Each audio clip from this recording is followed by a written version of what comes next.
Christmas dinner in 1960s America was never just a meal. It was the emotional and culinary climax of the entire year, the one day when every housewife who had spent the previous 11 months clipping recipes from Family Circle and watching Julia Child on that tiny public television station finally got to take the stage.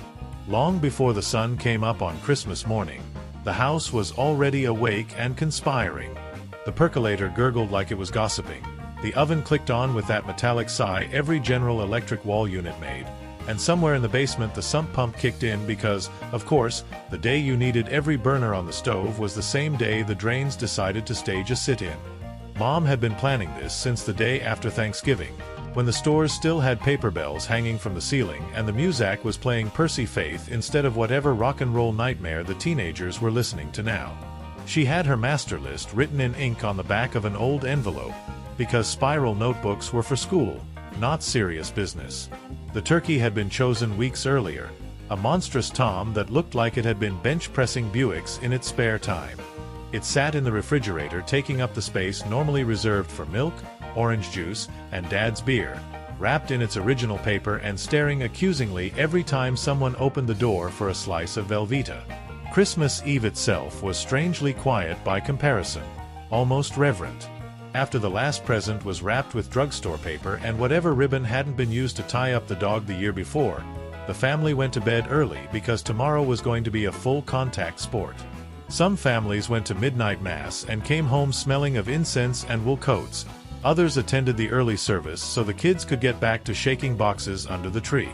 Either way, by 10 o'clock the house was dark except for the glowing eyes of the electric candles in the windows and the faint red blink of the star on top of the aluminum tree that spun slowly in the picture window like it was auditioning for a sci-fi flick.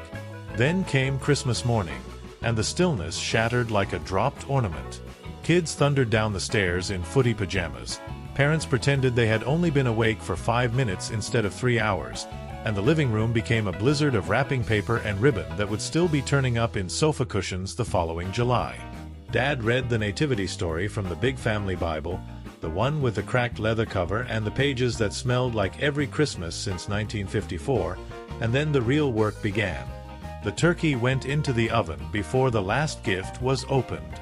Dad wrestled the 22-pounder onto the rack while Mom stood by with a baster the size of a small bazooka and a look that said if this bird didn't come out looking like the picture in Good Housekeeping there would be consequences. The oven door slammed shut with the finality of a bank vault, and the long, slow wait began. The house filled with the smell of roasting poultry and sage and onions sautéing in so much butter you could hear your arteries negotiating a ceasefire.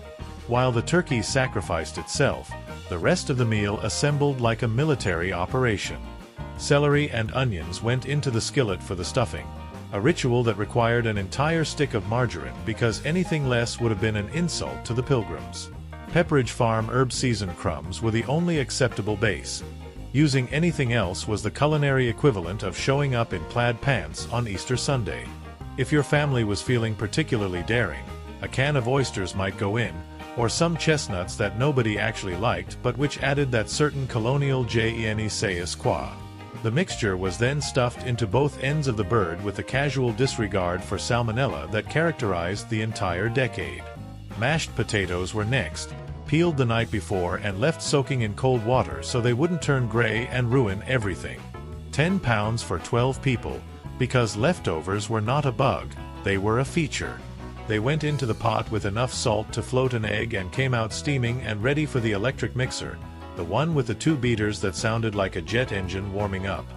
Milk, butter, more butter, and a little of the potato water until the consistency was somewhere between cloud and spackle. Mom scooped them into the good bowl, the one with the silver band around the rim, made a well in the center for gravy later, and dotted the top with pats of butter that melted into golden pools because presentation mattered. Gravy was its own sacrament. The pan drippings looked like crude oil and smelled like heaven.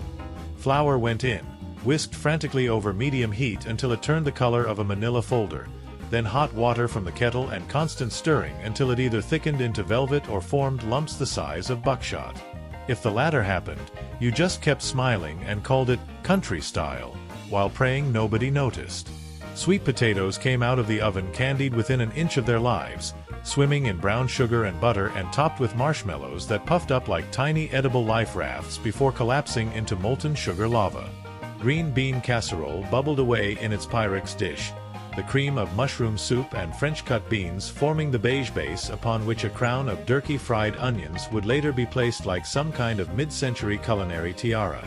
The smell of those onions frying in their little can was unmistakable. Open one in 2024 and you're instantly transported back to a kitchen with Harvest Gold appliances and a wall phone with a 10-foot cord. Cranberry sauce slid out of the can with a sound like a plunger saying goodbye to its best friend, retaining the exact shape of the tin complete with ridge marks. It went onto a crystal plate and was sliced into perfect ruby coins that wobbled just enough to remind you this was a holiday. The relish tray appeared as if by magic.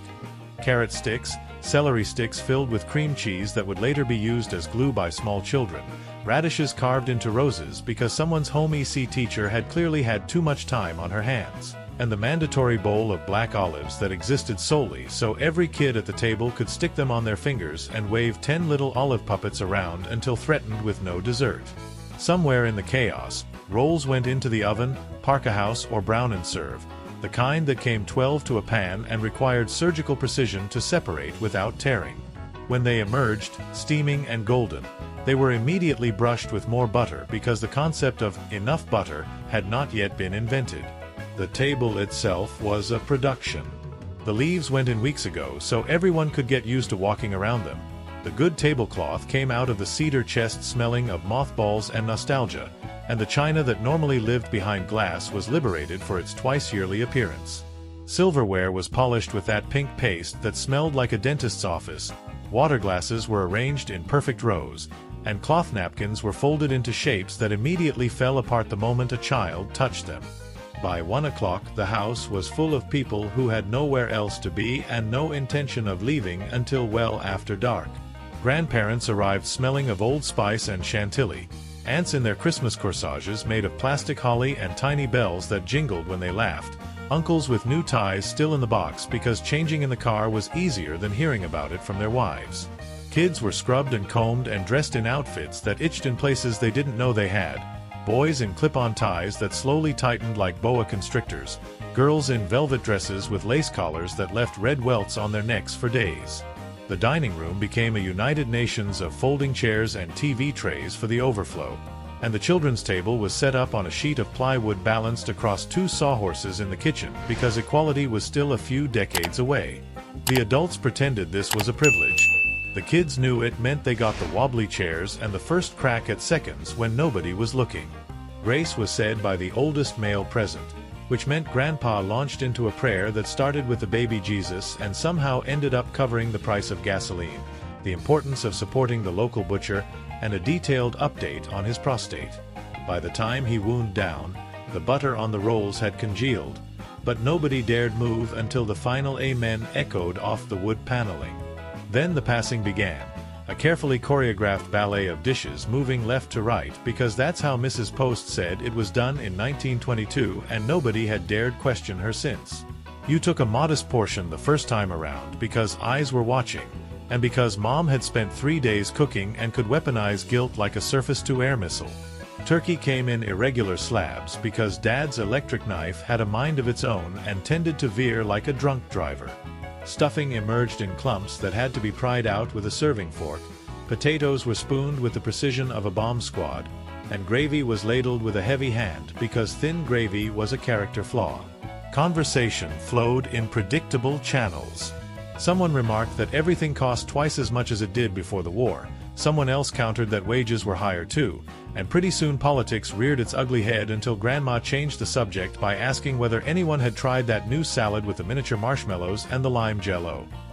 Dessert waited patiently on the sideboard, pumpkin pie with whipped cream that came out of a can with a sound like a tiny jet taking off, mincemeat for the adults who swore they liked it, and a towering Lane cake that swayed gently when the floor shook from Uncle Frank's laugh. After the plates were cleared, the men retired to the den to watch football on the zenith, falling asleep within minutes in a symphony of digestive sighs. The women tackled the mountain of dishes, a process that took longer than the Normandy invasion because every piece of china had to be washed by hand and every pot scrubbed until it gleamed like the day it left the factory. The kids were sent outside to play with your new toys, which translated to standing in the snow realizing the chemistry set required parental supervision and the BB gun was locked in Dad's closet until approximately never. By evening the house settled into a warm, turkey-scented stupor. Someone put Perry Como on the hi-fi, someone else broke out the Yahtzee, and the aluminum tree kept spinning under its color wheel like nothing had changed and nothing ever would. The leftovers were wrapped in foil with holly leaves, the good china went back behind glass for another year, and the tablecloth was soaked in cold water because somebody, nobody was naming names, had managed to drip gravy directly onto the poinsettia in the exact center. That was Christmas dinner in the 1960s. It was too much food, too many people, too much everything, and it was perfect. The turkey was dry in spots and underdone in others. The marshmallows on the sweet potatoes could remove a layer of skin, and the creamed onions went largely untouched by anyone born after 1940. But decades later, when the people in the photographs are gone and the aluminum tree is rusting in peace somewhere, what remains is the memory of a house too warm, a table too crowded, and the absolute certainty that for one day every year the world made sense, the family was together, and there was always room for one more scoop of mashed potatoes.